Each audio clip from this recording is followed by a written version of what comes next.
निश्चित तौर से पूरे देश में जश्न का माहौल है। लोकसभा के बाद 7 स्टेट के चुनाव हुए, जहां पर हमने 10 इंडिया गठबंधन एक इंडिपेंडेंट चुनाव जीता और भारतीय जनता पार्टी का सूफड़ा साफ हो गया। उनसे हमने सीटें जीती और सबसे बड़ा संदेश जो इंडिया गठबंधन ने दिया, इस देश की महान जनता ने दिया। पहले अयोध्या जीते, आज बद्रीनाथ जीते हैं।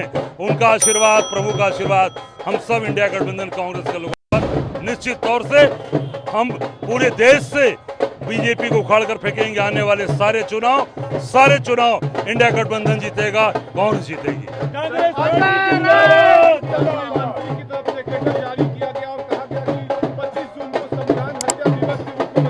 ये भारतीय जनता पार्टी पूरी तरीके से फंस चुकी है, झूठी बात कर रही है और झूठे बातें कर कर केवल जनता को भ्रमित कर रही है। 25 जून को ये जो झूठी बात कर रहे हैं, जनता महंगाई, बेरोजगारी, अग्निवीर योजना, नीट योजना, उससे परेशान है।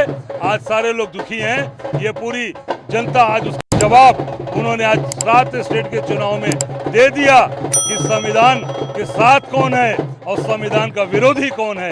यह जनता ने साबित कर दिया। हिंदुस्तान उत्तर प्रदेश सरकार के पूर्व मंत्री मोती सिंह ने कहा है कि 42 सालों में ऐसा भ्रष्टाचार नहीं देखा। नहीं, बिल्कुल तरह से आज पहले उनके मंत्री ने कहा, मोती सिंह जी ने, आज उनके विधायक, सिटिंग विधायक रमेश मिश्रा ने कहा कि पूरी तरीके से भारतीय जनता पार्टी जा रही है, अब आने वाली नहीं है। इस पे तो देश की जनता ने जनादेश दिया है और वो स्पष्ट हो गया है कि आज देश की जनता इंडिया अलायंस को, पार्लियामेंट चुनाव में जो नतीजे आए वो भी उत्साहजनक थे और जिसमें भारतीय जनता पार्टी घट करके 290 पर आ गई थी और आज जो 13 नतीजे आए उसमें 11 में इंडिया अलायंस को जीत मिली है।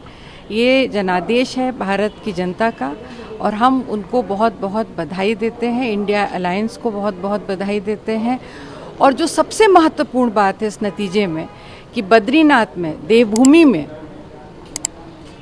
जो 2 सीटों पे उपचुनाव हुए, वहाँ पे दोनों पर कांग्रेस के प्रत्याशी की जीत हुई है।